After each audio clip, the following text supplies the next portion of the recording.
Greetings, everyone. My name is Michael Raso. This is the Film Photography Podcast. To my left is Leslie Lazenby. Hello, everyone. Special guest, Mr. Trev Lee. Mr. Matt Mattash. Hey, how's it going? Mr. Owen McCafferty. Hello, hello. And we are here to talk about film photography, and we are here to engage, inform, and inspire. Welcome to the show. We have a variety of different topics to discuss. First and foremost is it's a long time coming, and I never thought this day would come ever in my entire life of shooting film, because the film that was, I don't know, is it okay to say redheaded stepchild in 2022? I don't know. Yeah, I don't think that hasn't got. The gingers are okay with being made fun of. So, yeah. The redheaded stepchild forever has been a film called Kodak GOLD 200. Whoa. And this is a film that we've been doing the podcast for 12 years, and in the beginning stages, it's like, everyone's like, poop, what? What are you shooting? Oh, I'm shooting gold. What? Yeah, if you've got a basket full of free film, that's what's left at the bottom. Yes. So finally, in the year 2022, gold is gold. Kodak GOLD 200, it's a 35 millimeter film. In 2022, I'm going to throw the floor over to Matt Mattash. What happened with Kodak GOLD? It's back in a big way. There are a lot of folks, especially some of the newer gen film shooters and influencers, love the look of gold, love the warm palette, love pushing it even further to its most extremes, and have been sounding off for years about it being, bring it back in 120. And here it is. So it's been out pretty quickly from the announcement to having it in ready available stock. It was something that they tested pretty heavily for a few years with labs and influencers and such, but they dropped notice on it, and it's here in 120, which is really cool. It's not a brand new film. A lot of folks think this is its first time in 120, but that might be because some of these film shooters are too young to remember that it did used to exist right before the year 2000. And it's now back in 120, available in Pro Packs. I don't know if people single rolling it out. Yes. Oh yeah. Okay. Yeah. It's pretty cool. I've got a few rolls that I still have to go through. I think Trev said he brought some with him. But it's getting a whole ton of hype. Nice. And probably the biggest thing about it that folks are excited about is in a world where we have increased film costs for all sorts of color negative 120 film, this stuff is coming in, or at least supposed to be coming in, a little bit less expensive than some of the portrait emulsions. It's even closer to Ektar kind of prices. Saying folks are saying a fourth the price, 25%. Yeah, 25% off. Yeah. Of what portrait would be in 120. Exactly. Matt, have you shot it yet? I haven't, but I brought camera from Midwest Photo. No, they let me borrow one that I'm going to test out. And it feels kind of weird because it's a test roll, and I only get a few shots, but I want to make them count. So they let me take out this big boy. Oh, my goodness. So this is, for the folks at home, I just pulled out this long boy of a camera. This is the Fujifilm G617. So this is their 6x17 camera. If you have a roll of 120 film, this will get you a whopping 4 exposures. That's 2 if you bracket, and hopefully one of those 4 is going to be good. If you have 220 film, you can get a whopping 8 shots on it. 120 film is roll film. Medium format roll film. And the size is compared to 35 millimeter, we're talking 61.5 millimeter in width, right? Mm-hmm, exactly. And it's long on a roll, so the size of your frame in 120 depends on what camera you use. Exactly. It's all camera dependent. So right now on the table here at FPP Studios, Remote Studios, we have some 6x6 cameras, meaning 6 centimeter by 6 centimeter, giving you a 12 exposure roll. But the beauty of medium format is you can get cameras that match your attitude towards photography. And this one, this Fujifilm goes pretty hard. It's got a little roll cage on it, and let me pop open the back. That's beautiful. Look at that real estate. That's nuts. This is a 6x17 centimeter image. You could sleep in there. How many It has 2 cold shoes. Looks like a Cadillac, trunk of a Cadillac. That is an It really Eldorado. This is like the Woody wagon. How many shots per roll? 4. 4 shots per roll. I think that's economics. So I'm going to juice one.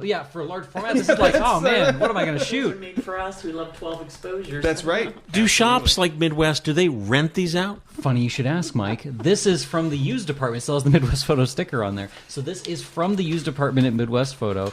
They're letting me borrow this because I am going to do a medium format Monday. If they have something in their used department that's special but really sought after, like this in particular, you can actually rent out some of their film cameras. You do have to pay for the film and the processing and all that stuff, but they are available for rental. So you can check that out at mpex.com or mpexrentals.com, and you can hit them up about their awesome selection of film cameras. If I wanted to buy that, what would I pay? $2,000. Oh, that's less than I would have thought. Yeah, actually. Yeah, $2,000, and that's with the lens. Now, there was a lot of 6x17 cameras. This one is, some folks will say like these are more limiting, but I like this one because it's very easy. Most 6x17 cameras, there's kind of like 2 versions. There's some that open up like just a giant wide camera like this, has a closing back. The others, they will load a roll film adapter that attaches and makes it more like a view camera style or like a bellows camera. Bellows! The bellows camera allows you, just like any large format camera, to change the lenses out. This one, it's kind of fixed. Some people call these cones. This is what's called a helicoid focusing mount. So it's mounted in here, and pushing that will give me like a little scale focus that I can do. But this is just a large format lens in a shutter. You could actually shoot this lens on 4x5, and it'll be fine. It's reflex through the lens, or no? No. Not reflex. This is scale only. Scale only. Not even a rangefinder. No rangefinder on this one. So you do have a viewfinder, which gives it's pretty nice and corrected. Here, I'll pass it around. Phil has the newest version of that. He's got all the nice versions. Yeah. I know because I sold him a few. Oh, did you? Sitting right here, I could get both. It's incredible. I love the panoramic format. It's it's not like cinematic. It's almost like anamorphic, but it's really like well corrected. What was the original intended use for? I mean, this is landscape. This is definitely landscape for focus. NBA players. Yeah, but this is a very. I always like make fun of this camera. I would call it the Peter Lick camera. Because Peter Lick was he is a photographer that does a lot of landscape. He has I almost say he kind of goes the Thomas Kincaid model of that's landscape photography, where he has like these large galleries and huge, enormous, beautiful color prints on Fuji Crystal Archive, and he has done most of his shooting on a 6x17 camera. That I didn't know. That I did not know. So he is a film guy. There's a lot of processing, but it's. The cool thing is it's a viable, like just a huge format. The other nice thing is if you are scared of large format because there's all these things attached to it and you're used to shooting a Nikon, like you can pick this up and hit the ground running really, really quick. So when did the first version of that? Is that the first iteration of that camera that you're aware of? This is, if it's not the first one, it's an early one, because then they had I think the GX617 and they had a few versions of that. This is an older one, so there's a lot less options on it, but they made those in the 90s through the mid 2000s. So I know this was supposed to be about Kodak Gold. It's now turned into a Fuji. It's called Fuji 617. Yep. This Okay. is the G617. So in 1993, you're shooting with this, and you want to print it. Mm-hmm. You want to print the negative. What were you printing on? What kind of larger? So 4x5. That's the nice thing. This takes up the same real estate that you could do with a nice 4x5 enlarger, or preferably a 5x7 enlarger would give you the full real estate. Now there are companies that will still make new 6x17s. Those are view camera manufacturers for the most part. You can also get 6x17 roll film backs for certain 4x5s. And 5x7 cameras. There's also a crazy company out there that for a while they used to make a 6x24 camera, which is a whopping 3 shots on a roll of 120. So with that particular model, can you take your negative and put it in a V600 and scan it? Is the negative too long? Ooh, I've never tried. I don't know why not. V700 you can tape 2 to the glass. I know because I did it at Leslie's. There's that you can do the full bed. Right. There's that company on eBay that was selling the 3D printed masks for your... Yes. I bet I you... have a bunch of different ones. Yeah. For a negative that size, what about contact prints? Contact prints are gorgeous in this size. The other thing I like are, I have seen at shows, just slides that are just backlit and presented as these nice little... So, for folks who don't know, a contact print is you literally take your negative onto a piece of photographic paper, and then you put glass to keep it flat, and then you flash it with a light bulb, right, Matt? Exactly. Yeah, you can start with a light bulb, but then you can also do it in larger for more control. But yeah, you got it. Do people still? Because that's how I first print. The first thing I ever printed was on a contact printer. People still. There are a lot of people contact printing. Oh. Yeah. Matt, really fast. Sure. For people at home who don't know what 220 film is because it doesn't exist anymore, Yes. but you can buy it on eBay, explain like a camera like the Fuji 6x7. 617, you got it. 617. What is 220 film? 220 film was a more economical film for folks that were shooting wedding and special event. They wanted more shots on their medium format camera that accepted it, and instead of having backing paper, it was just a long stretch of film kind of taped between two paper leaders. The problem with 220 is you had to make sure your camera was able to take it. So a lot of professional cameras were 120/220 cameras. They could change a pressure plate, but other interchangeable type cameras like your Hasselblads, they would have to have a back that specified that they could take 220 by designating the number of exposures. Leslie. And you had to make sure that your lab could handle 220. True, yeah. Because it has to undip and dunk. It Yeah. It's going has longer. to loop over and have to be weighted, and someone always had to stand in the dark with it when 220 went through in case there was a crash. 220 from the darkroom And standpoint. Mike just said I had no idea. So there is no more 220 No. at all. I didn't know. Just when expired. that No, happened. in 08, something like it was before FPP started. Right at as FPP started in 09, Kodak was like just getting rid of whatever they had. So you can tell I'm really up to date on what's going Yeah. on. So for like a rollie that normally gets No idea. 12 shots per 120 roll, how many shots do we get in a 220 roll? Well, you can't shoot 220 in this. Oh, you can't. Yeah, but A rollie type camera. Yeah, so I right now actually have a pack of Portra 400 black and white 220, and I've been shooting in a Pentax 6.7, which can. Because it's got the plate. in it. Yeah, but you want to hear something funny is So when I loaded it, I did a video loading it because you don't see that often these days. 220. I fixed the pressure plate and fixed that little and twisted the knob on the far corner. But out of instinct, I advanced the paper only to the 120, not the 220. Didn't even think about it until people called me out on Instagram. Did you lose a frame on it or no? I actually didn't. Oh, there we go. So, but my camera has spacing issues, so maybe it was just like literally It's making up the difference. making up the difference or something. Mike, I remember very fondly my first memory of 220 film. I learned about it. I said, what is this weird A24 back?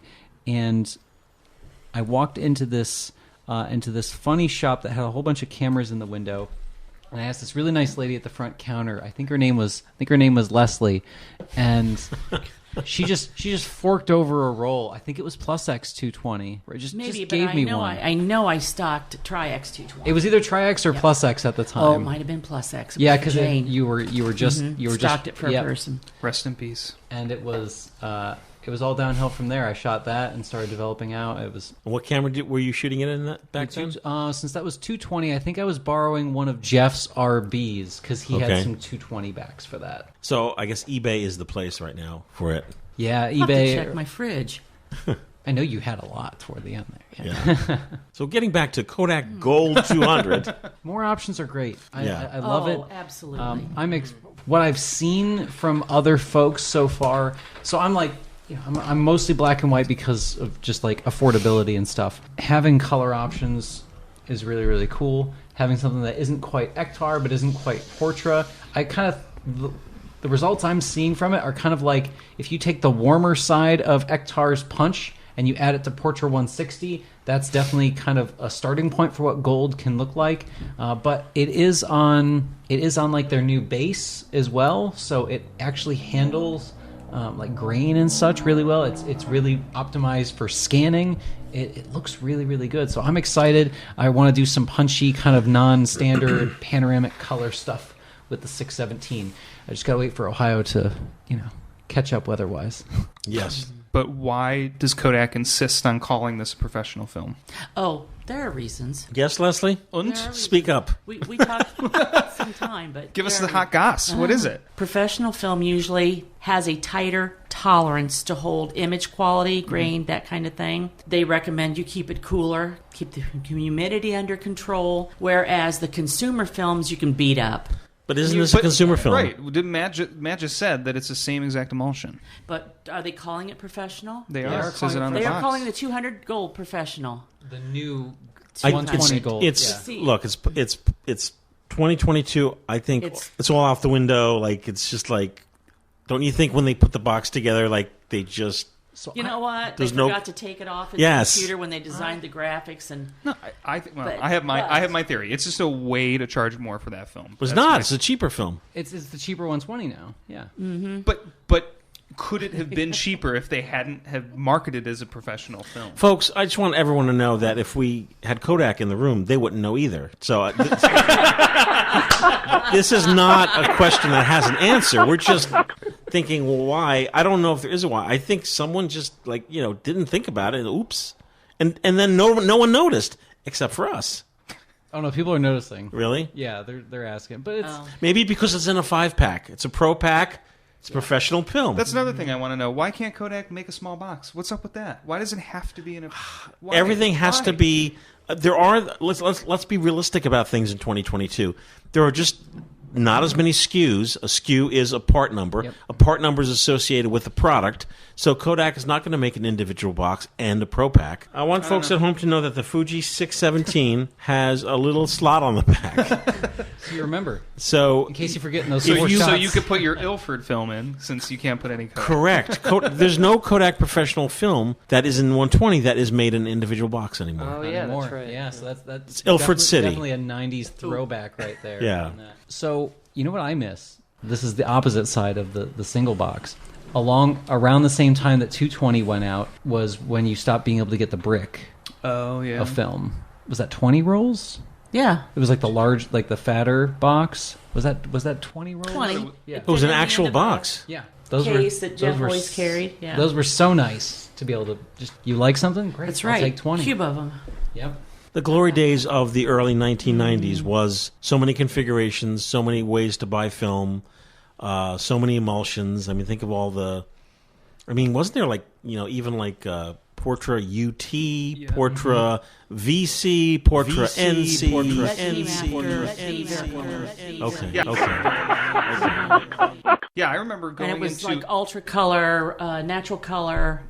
Kind of what those stood for. Yeah. Really You could fine go into Mark's here in Ohio, which for those who aren't from Ohio, it's a supermarket.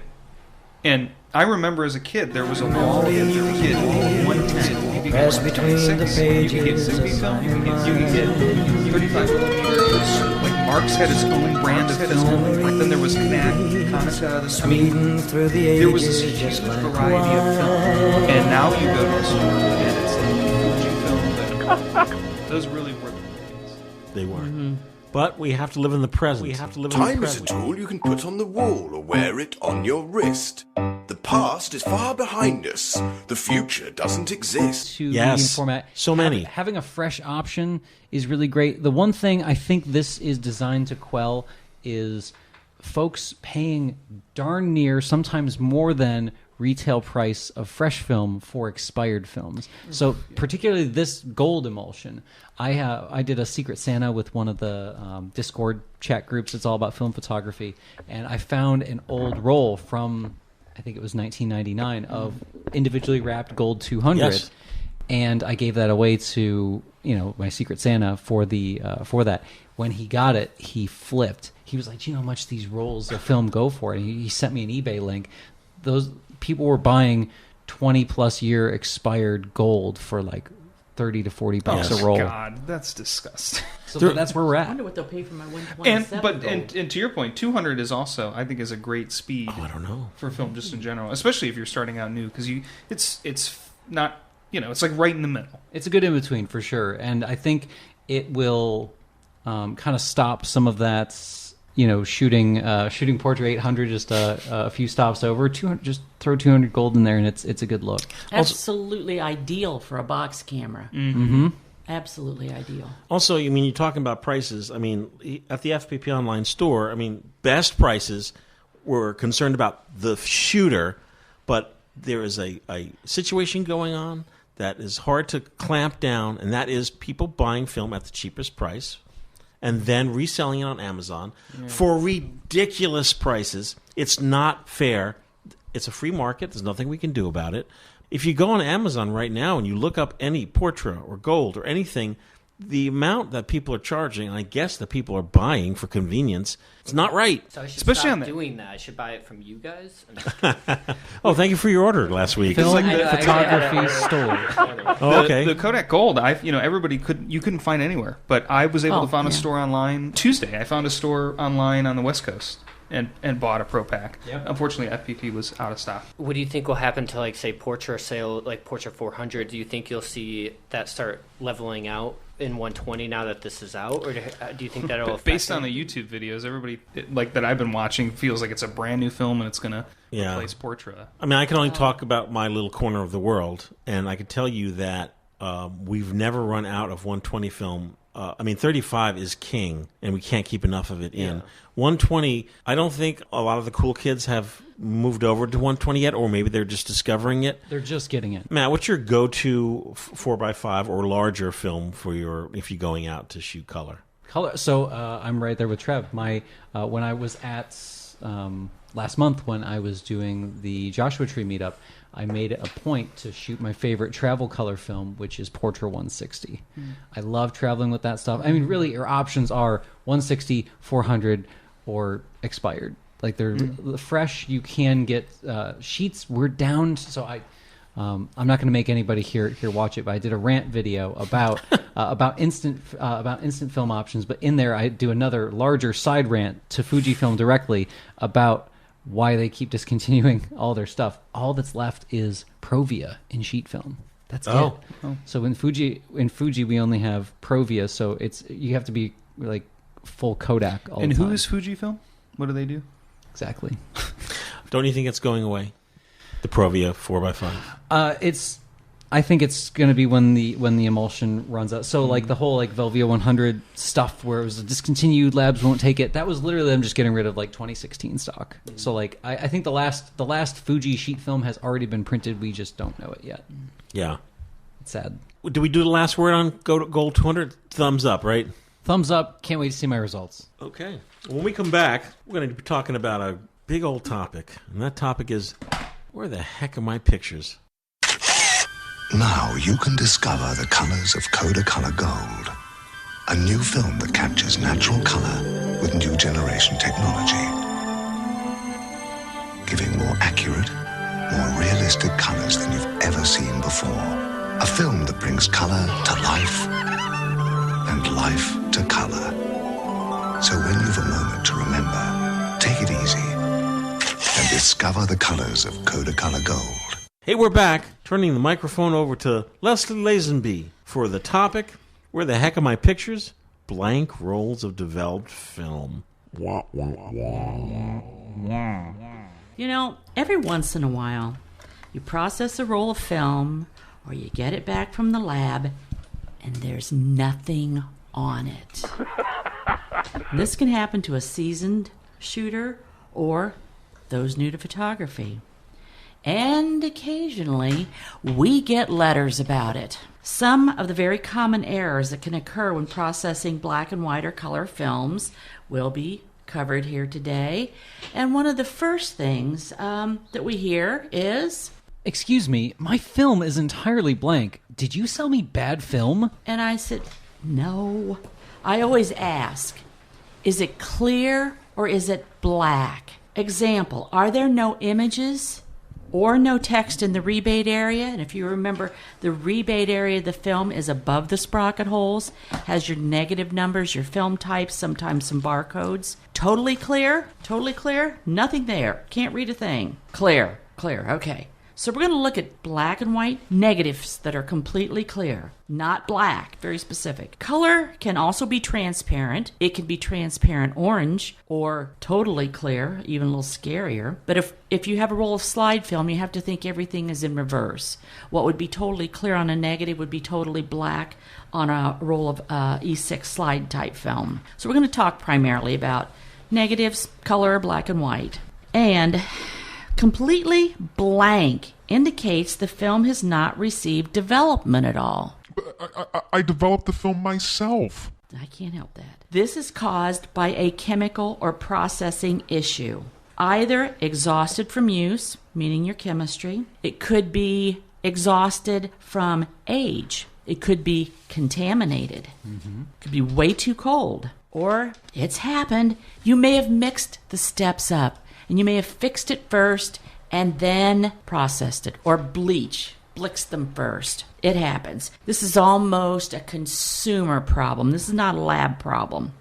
Well, my negatives do have writing on them in the sprocket holes. Guess what, kids? The chemicals or the processing stage is not at fault. You could have accidentally developed a roll of film that was never exposed. You know, like a new roll. You shot it and threw it in the bottom of your bag and thinking, yeah, this is the one, and you sent it in. I recommend to avoid that, you keep a Sharpie in your bag and you just write on the cassette. You make a habit of always winding the leader all the way in, or I have a tendency to, I pinch the leader. So if it goes in or stays out, it has that crimp in it, and I know. Yes, Banaka. Thank you. From my days developing all sorts of black and white film for all sorts of folks at different levels in black and white. Most common cause of that, no pictures, but the rebate's good. They thought they loaded it. That's coming up, Sonny. Oh, yeah. I'm sorry. We'll cut that mic. Sorry. Or, very commonly, the film never went through the camera. It did not attach correctly to the take-up. Lady, you fucked up my film. I was shooting my roll. The numbers kept counting up. Listen, I took pictures. You guys said you wanted New Jersey. That was so perfect. I mean, it was so perfect. I get emails, and I can tell that, not like that, but you could tell the person is angry. It's all caps type of thing. I know I took pictures. Yeah, we hear that a lot, okay?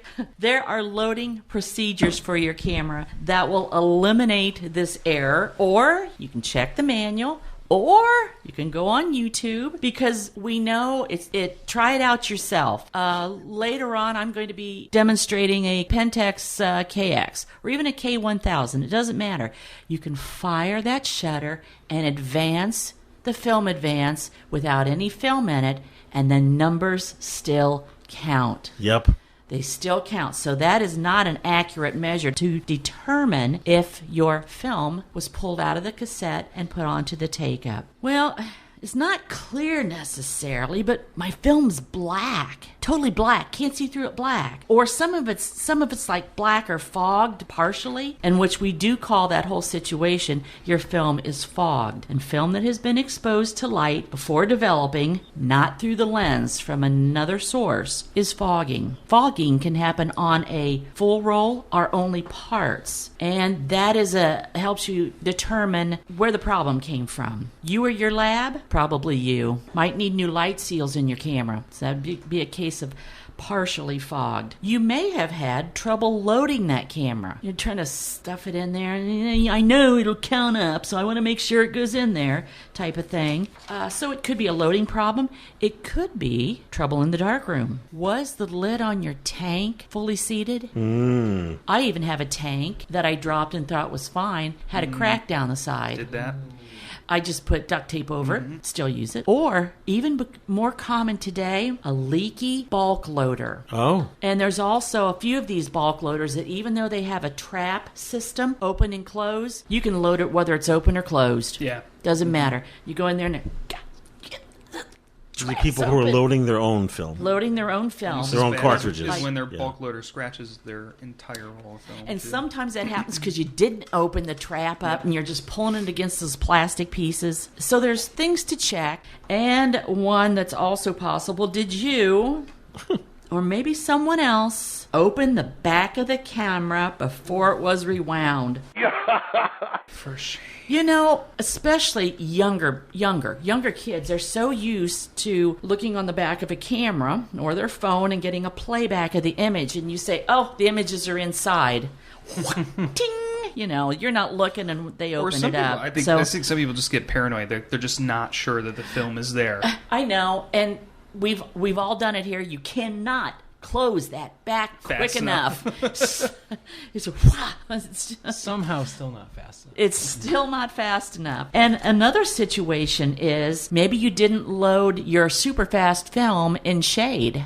Just did it Subdued out light. right out in the bright light. Or you're at the family picnic and you shot all these great pictures. You're done with your roll of film. You put that roll of film on the picnic table, all wound up nice and tight in the bright sun. And you'll leave it there and collect up that overheated film, radiated from the sun. It can happen. So I hope this helps in determining if you get some film back that's blank or if it's black, and maybe it'll help you avoid the situation in the future. Okay, so really quick to recap for folks at home. If your roll of film, you get it back and it's clear or orangey. By No, the type of if film, it's too. clear, Yes. does it have the negative numbers on it? Yes or Yes. no? Yes, then you are correct. It has not seen light. Or, yes, it's not seen Someone light. misloaded their camera and they were Misloaded shooting their air. camera, shooting air or new roll. Okay. And we know that because if the film was exposed to light, the matrix numbers wouldn't show up, right? Mm-hmm. That's why we say that that's the Okay. And if it's, test. there again, if it's totally clear, you didn't even give those numbers a chance to show up, If it's completely black. then it's light that came in from the wrong direction. So Trev, at a large commercial developing company like thedarkroom.com, do the customer service representatives, like at the end of the month, have PTSD from dealing with, like, what type of... Mike needs tips on how to deal with it. You guys must get all sorts of... We get a lot of stuff like that. And Carrie, does most of our customer service, is great with a lot of, like, we have seen it all, so we have kind of like canned responses that we'll tweak towards that. And then if sometimes it's like a really oddball thing and it's on the shooting side, like it might be a camera issue or a metering issue or something like that, they'll send it to me and I'll respond to that. Like a lot of times, like what you're talking about, like I'll first ask, like, what type of camera are you shooting? Because if it's a manual advance, like I'll give them tips, like you got to watch the rewind. If it's not moving, you always want to pay attention to that when you and a lot of times what happens is people also do this thing where they won't see the rewind on the first advance and then they open it, but they don't realize that it takes time. It takes a minute for it to catch. Yeah, to pull it tight. Pull that slack out. Yeah. So a lot of times, like I'm explaining something like that, like, you know, if you're new to it, you might want to take out that tension, and then you'll always see it and you'll have that reassurance. And then, you know, more automatic cameras, even point shoots, will tell you if there's no film catching. You get a lot of like little like scavenger hunts of like trying to figure out how to answer a certain question That's based off a of good word for it. Scavenger of hunt. like, yeah, because a lot of times the customer that's telling us, they're just giving us what they understand and they don't know exactly what to tell us. Mainly they don't know. We have a lot of people, including myself, I've done it twice in the past probably 4 years of like accidentally opening a back. One,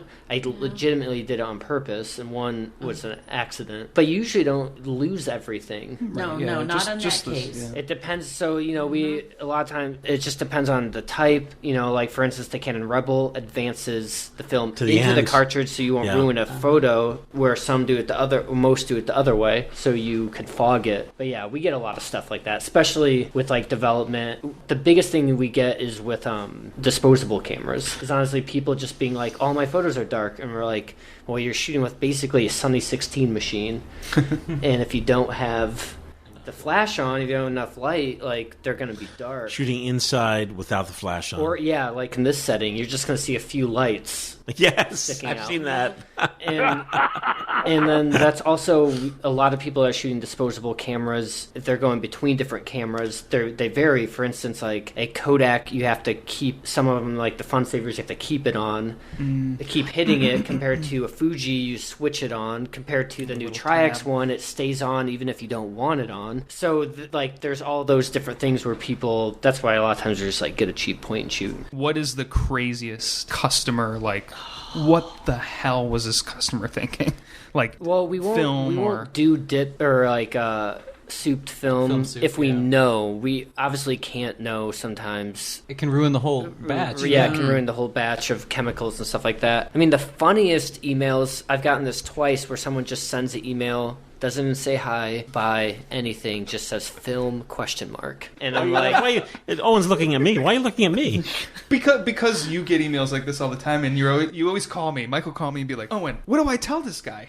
Okay, true. well, I just like, I'll just be patient and just like, well, buy film, but you know, it's just like, do we sell it? No, go to FPP. Do we develop it? Yes. What type is it? Are you wondering what type of film goes in? Like, just give me some details type thing. Kind of put yourself in their shoes. Yeah. And it helps. I don't know. I have a feeling that those people, I've brought that up before, and there's other people have sent it, or that email, and I think they know, they've heard me say that, so now it's like a joke, because we've seen that later on. But I'm trying to think, a lot of times the biggest problem that we run into is people will see, new photographers will see someone do something crazy and then try it themselves. For instance, I won't name names, but there's a... Oh, it's a safe space. There's a photographer that was like shooting Portra 800, like shot at 200, but still pushed. It literally, and that asked for a push in development, and it was just like, that literally makes zero, I don't even understand, like, that doesn't even work. And then there was like someone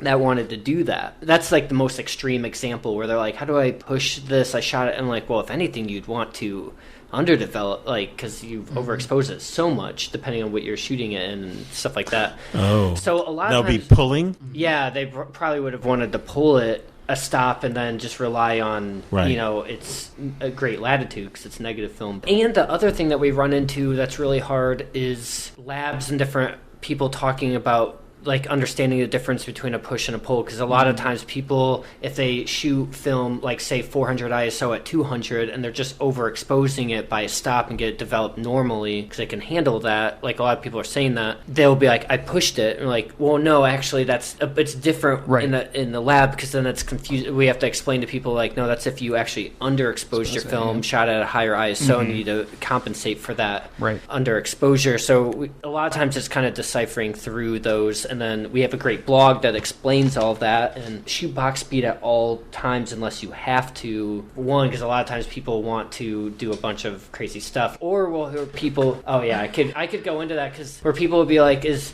Portra 800 really 400? Sorry, I won't take away your... No, it'll be a different show. It'll be a different show. Yeah, and then it'll be like, is it... Then is we Portra can never 400, say enough. 100, This and is then a like topic every 3 episodes. and then like Portra 160. I'm like, what does that make Portra 160 based off of what they're saying to other things? And we always have to explain to people, like, just like the metering side of like how, like, because a lot of people will be like, oh, I metered shot at that. I'm like, you get the same results, do it in metering, because a lot of times people are trying to remember what they rated their box speed, and then they go into different settings like backlit, side lit, and all that stuff, and where I'm just like, shoot at box speed and meter. Do you get customers who are shooting different ISOs in one roll and then asking to, like, push-pull different areas of the film? Yeah, that's something we have to explain too. I would say the only time that it can be confusing is that there are film stocks out there that are like the LomoChrome, where they'll be like, you can shoot it anywhere from like 100 to 400, and we're like, well, that's a different thing. Like, you know. Folks, I know we're chuckling a lot, but you know, at heart, in our hearts, we want to.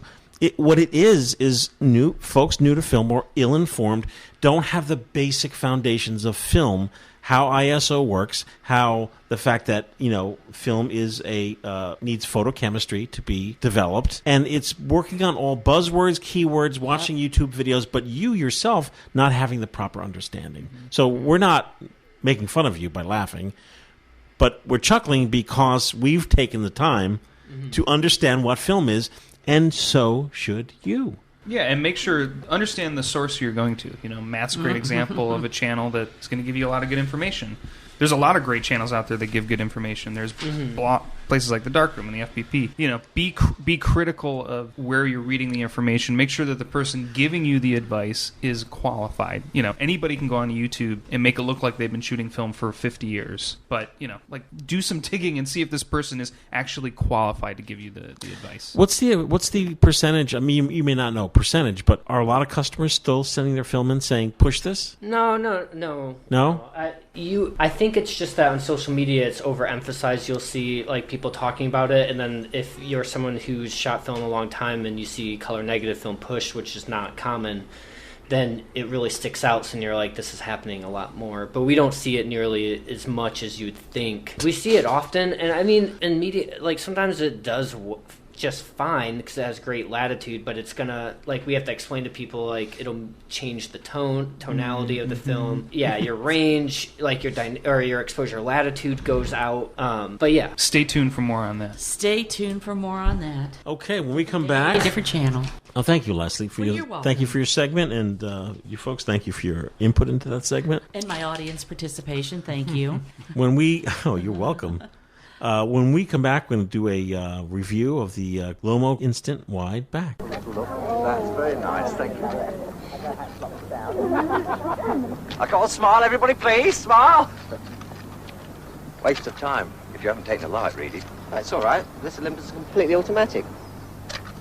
It works out the light, and you just click the shutter. Ah, it's okay for snaps, but just you try and enlarge them. You see, the trouble with these small cameras is the lens. No problem. There's a Seiko lens. They use it on the Olympus OM1, one of the best cameras in the world. Well, I suppose they're all right for you boys, but you wouldn't get a professional using one. Do you know who that is? Who? David Bailey. David Bailey? Who's he? The Olympus Trip. So simple, anyone can use it. Hey, we're back. Matt, you showed up with, I was shocked to see it, a Crown Graphic. Never seen you with one in my life. Yes. And even more shocked, I didn't realize that it had what's known as a LomoGraflok instant wide back. And I remember seeing lots of publicity about it when it first came out. I'm thinking maybe a year or so ago. Yeah, this dropped in early 2021. Yep. There might have been buzz about it even late 2020, but it was a very popular campaign from Lomography. They did it the way they always do. They hype it. They have early backers on the Kickstarter. They sent it out to influencers, and it was really, really well received. A lot of folks were getting some cool results with it. It's a standard, nicely made Instax Lomography product. So they're not exactly reinventing the wheel, but what I think is great about Lomography is they are awesome about taking a product that's already well known, doesn't need a lot of new design, but implementing it in a way that it serves, an existing customer base in 4x5 or any large format. It's well needed because right now there are other options, but they are not available. And this is using a film that is probably the most widely available of instant films, and that's Fujifilm Instax Wide. So the back itself has a few components to it. You've got the LomoGraflok itself. You can see it's this very, very chunky thing. It has these receivers, these little channels on the end here. These are to connect to what's called, there's two names for it. The original name for it is the Graflex GRAFLOK back. So all Crown Graphic cameras and anniversary cameras will have this. Some speed graphics will not have this, but the GRAFLOK are these little sliding clasps that will push anything onto the back. So this is revealed when you remove the spring back from your 4x5 camera. And that's usually these two little metal springs. Press those and it comes out. This on its own isn't going to do much for focusing though, because how can you focus with this thing? The LomoGraflok also ships with a little plastic piece that goes underneath the ground glass and allows you to push everything out. That added distance that things have to travel back to the film, the light, it helps you calibrate if you're using a ground glass. But the reason I'm using this guy, Mike, is somebody actually sent this into LFF. I have a little PO box set up for it, kind of like the old school FPP days. days. Yeah. Somebody sent in this entire Crown Graphic kit, and I'm going to give it away. I'm going to add some stuff to it. But until then, I need to give this thing a fair shake. What I love about this Crown Graphic came with a 135 Xenar, so it's not like super special. It's a 135 f4.7, but it has a calibrated rangefinder and the right viewfinder mask for it. So what I did is I put on the viewfinder mask that they give you from Lomography, and I pushed the infinity stops back. So now I have a calibrated rangefinder, so I can handheld shoot. And because I'm using Instax Wide, it's feasible to shoot. You can do 800 speed. Yes, Mike? Okay, just back up a little bit. Sorry. So the distance of the instant film with it locked to the back is a little different than if you were just shooting a sheet of film. Exactly. It pushes it back a little So further. how did you calibrate the rangefinder to work with that distance? So the rangefinder's already calibrated for the lens. I'm actually not recalibrating anything about the rangefinder. All I'm doing is I'm pushing. So on the bed of a Crown Graphic, there are these little pins on the side. They have some little flathead screws, and they flip up and down. Those are called your infinity stops. Mm-hmm. So all I did is I took the mask that comes with the LomoGraflok. I put it in the back of the camera, and I found what infinity focus was with that adapter, and that allowed me to push the infinity stops back the right amount. So now the calibrated rangefinder works perfectly well. This is, I would consider the shot that I just took of Trev here a few minutes ago impossible to do without the use of a calibrated rangefinder. Yeah, you're so close. How difficult was it to calibrate the rangefinder? Oh, I didn't have to do that. It came calibrated. Oh. But rangefinders will... So this one has a CalArt rangefinder. These can be tricky to calibrate because you have to have a cam assembly that goes up into the top here, and that has to line up well. Repurposing it for the use of this is great. The only downside is I just can't move these infinity stops because otherwise I'll lose my progress. But I love the back. It is of course cropped because Fuji Instax Wide it's not 3 1/4, it's not 4x5, it is a little bit smaller. But the cool thing is, I didn't know that Instax Wide, all the Fujifilm cameras that they make for Instax Wide they're not very good, right? They're just like a big plastic shoebox with like an f11D lens. Nice thing about this, I didn't realize Instax could be so sharp. So yeah, I love it. The other thing, so Mike, this is the best part about it. This back it's less than $200. Mm-hmm. Okay. And Instax Wide, a 20 pack of Instax Wide is $15. So 75 cents a shot. That's the cheapest large format you're going to find. And does that back, I mean, you have it on the Crown Graphic. Oh, yes. Would it fit on like a Wista 4x4? That's funny you should ask that, Mike. I tested this in the studio with my good buddy Tariq. We were hanging out, and I was like, I have to bring the Crown Graphic because your Wista does not have a Graflok back. So the other name for the Graflok back is called the Universal back. In the 80s, it became appropriated by a whole bunch of other camera manufacturers. So new cameras, they'll say they have a Universal back. That is the same thing as a Graflok back. I didn't even know that until I started shooting with this a little bit more.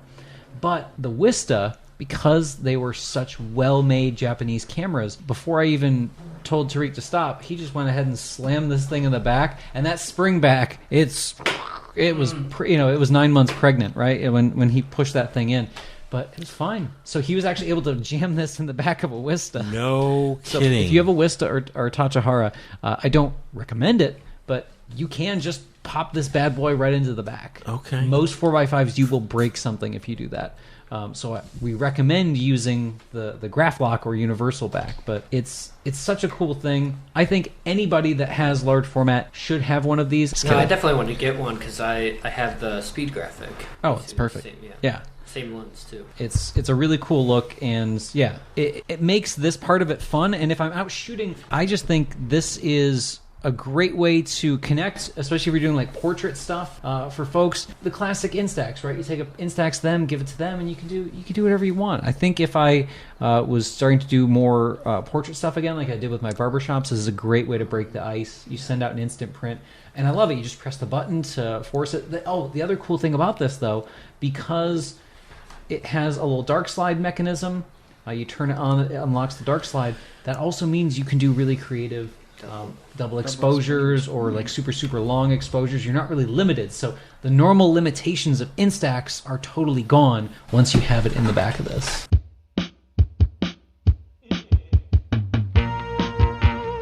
Very good. I'm convinced. Thank you, Matt. I already bought one. Nice. And Trev's going to be buying one. Yeah, I want to try it for sure. And you get this at lomography.com. Lomography has it. A lot of major retailers. I think they're waiting for like the next batch of those, but they're filling orders as quick as they can. Great. Thank you, Matt. Thank you, everyone. The big news now is where to go to lunch, which is going to be fantastic. And I'm very excited about that. Yeah. Well, everyone, thank you for joining us. Podcast at filmphotographyproject.com. Trev, thank you very much for joining us. Yeah, thanks for having me. You and the great folks at thedarkroom.com. Matt, Owen, Leslie. We'll be back someday soon. We promise. See you then.